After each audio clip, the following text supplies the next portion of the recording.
Hi friends, आज मैं आपको बताऊंगी एक कंडीशन जिसका नाम है हर्सुटिज़म। मैं आपको बताऊंगी कि ये क्या होता है, इसमें क्या क्या सिम्टम आते हैं, इसके कॉज क्या है और साथ ही साथ कुछ होम्योपैथिक मेडिसिन जो आप इस कंडीशन के लिए यूज़ कर सकते हैं। लेकिन उससे पहले आप प्लीज़ मेरे चैनल को सब्सक्राइब कर लीजिए और जो बेल आइकन है उसे प्रेस कर लीजिए ताकि आपको मेरे आने वाली वीडियोज़ का नोटिफिकेशन मिलता रहे। तो चलिए स्टार्ट करते हैं। सबसे पहले आखिर हर्सुटिज़म क्या होता है? तो ये कंडीशन है जिसमें पर्सन के जो फेशियल हेयर है उसकी ग्रोथ बहुत ज़्यादा हो जाती है और ये कंडीशन ज़्यादातर फीमेल्स में कॉमन है। उनको ये कंडीशन होती है जब कोई अंडरलाइंग कॉज हो या फिर उनकी बॉडी में कोई हार्मोनल इम्बैलेंस चल रहा हो। हर्सुटिज़म फीमेल्स को बॉडी में कहीं पे भी हो सकता है, जैसे कि ज़रूरी नहीं है कि उनके खाली फेस पे ही बहुत सारे हेयर आ रहे हैं। ऐसी फीमेल्स को बॉडी के और भी पार्ट्स पे हेयर आने लग जाते हैं, जैसे कि एक्सेसिव हेयर ग्रोथ उनके बैक में हो सकता है या फिर फीमेल के एब्डोमिनल एरिया में हो सकता है, चेस्ट पोर्शन में हो सकता है। ऐसी फीमेल को अगर फेस पे हर्सुटिज़म हो रहा है तो उनके लिप्स के ऊपर या फिर चिन के आसपास उनको एक्सेसिव हेयर ग्रोथ होने लग जाती है। हर्सुटिज़म एक बहुत ही कॉमन कंडीशन है, मतलब ये लाइफ में हर फीमेल को हो सकता है।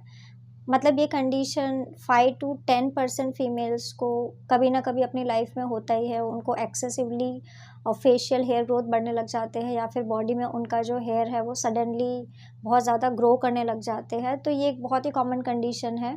अब मैं आपको इसके सिम्टम बता देती हूँ कि अगर किसी फीमेल को हर्सुटिज़म हुआ है तो उसमें आपको क्या क्या सिम्टम्स दिखाई देंगे। तो फर्स्ट इम्पॉर्टेंट सिम्टम तो यही है कि फ़ीमेल के फेशियल हेयर काफ़ी ज़्यादा बढ़ जाते हैं। बॉडी के जो हेयर ग्रोथ है वो सडनली बहुत ज़्यादा इंक्रीज़ होने लग जाता है। इसके अलावा ऐसी फ़ीमेल की जो वॉइस है वो बहुत ज़्यादा डीप होने लग जाती है। उनके जो ब्रेस्ट का साइज़ है वो कम हो सकता है। बॉडी में मसल डेवलपमेंट बढ़ सकता है। ऐसी फीमेल का जो क्लिटोरिस है वो काफ़ी ज़्यादा एनलार्ज हो सकता है। इसके अलावा फीमेल को सेक्सुअल ड्राइव भी इंक्रीज़ हो सकता है। ऐसी फीमेल को स्किन में काफ़ी सारे सिम्टम्स आते हैं, जैसे कि इनके फेस पे सडनली बहुत ज़्यादा एक्ने होने लग जाता है, बहुत सारे पिंपल फॉर्म होने लग जाते हैं, पस फिल्ड पिंपल स्टार्ट होने लग जाते हैं। अब मैं आपको इसका कॉज़ बता देती हूँ कि आखिर क्या रीज़न है ये बीमारी होने का। तो इसका फर्स्ट इम्पॉर्टेंट कॉज़ यही है कि अगर किसी पर्सन की बॉडी में नेचुरली एंड्रोजन का प्रोडक्शन होने लग जाए, ज़्यादा होने लग जाए। एंड्रोजन एक तरीके का मेल हार्मोन है, तो अगर किसी फीमेल की बॉडी में ये नेचुरली बढ़ रहा है तो उनकी बॉडी में जो हेयर ग्रोथ है वो बढ़ने लग जाते हैं, क्योंकि किसी भी पर्सन का जो हेयर फॉलिकल होता है वो एंड्रोजन से बहुत ज़्यादा इन्फ्लुएंस होता है। तो अगर किसी की भी बॉडी में एंड्रोजन बढ़ रहा है तो उनका हेयर ग्रोथ बढ़ने लग जाएगा। इसके अलावा अगर किसी फीमेल को पॉलीसिस्टिक ओवेरियन सिंड्रोम हुआ है, जिसमें फीमेल की जो ओवरीज़ है उसमें बहुत सारे सिस्ट बनने लग जाते हैं, मल्टीपल सिस्ट फॉर्म होते हैं, तो उन सिस्ट के फॉर्मेशन की वजह से फीमेल के जो हार्मोन्स हैं वो प्रॉपर्ली सीक्रेट नहीं होते हैं, तो उसके वजह से भी उनको हर्सुटिज़म की कंप्लेन हो सकती है।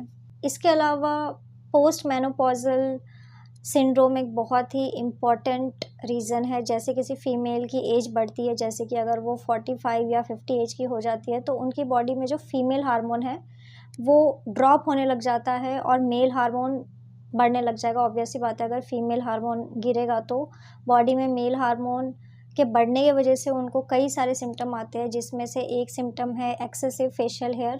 इसके अलावा कई सारी मेडिकेशंस भी इसके लिए रिस्पॉन्सिबल है, जैसे कि अगर आप कोई हेयर का ट्रीटमेंट ले रहे हैं, जैसे कि मिनॉक्सिडिल जो स्प्रे आते हैं, अगर आप उसको एक्सेसिवली यूज़ करते हैं तब भी आपको फेशियल हेयर आ सकते हैं। इसके अलावा फेनिटॉइन एक मेडिसिन है, उसके यूज़ के वजह से भी फीमेल को फेयर आ सकता है।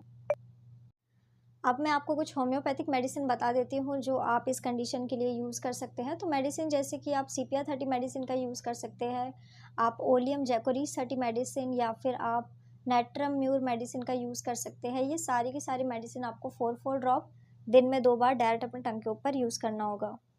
सो फ्रेंड्स, ये था हर्सुटिज़म। मैंने आपको बताया कि ये क्या होता है, इसमें क्या क्या सिम्टम आते हैं, इसके कॉज क्या है और साथ ही साथ कुछ होम्योपैथिक मेडिसिन जो आप इस कंडीशन के लिए यूज़ कर सकते हैं। तो अगर आप किसी भी कंडीशन के लिए मुझसे कंसल्ट करना चाहते हैं तो आप मुझे मेरे व्हाट्सअप नंबर पे मैसेज कर सकते हैं, मैं आपको रिप्लाई करूँगी। तो अगर आपको मेरा ये वीडियो यूज़फुल और इन्फॉर्मेटिव लगा हो तो आप प्लीज़ इसको लाइक कर दीजिए और साथ ही साथ आप मेरे चैनल को सब्सक्राइब कर लीजिए और जो बेल आइकन है उसे प्रेस कर लीजिए ताकि आपको मेरे आने वाली वीडियोज़ का नोटिफिकेशन मिलता रहे। तो आज के लिए बस इतना ही। Thank you.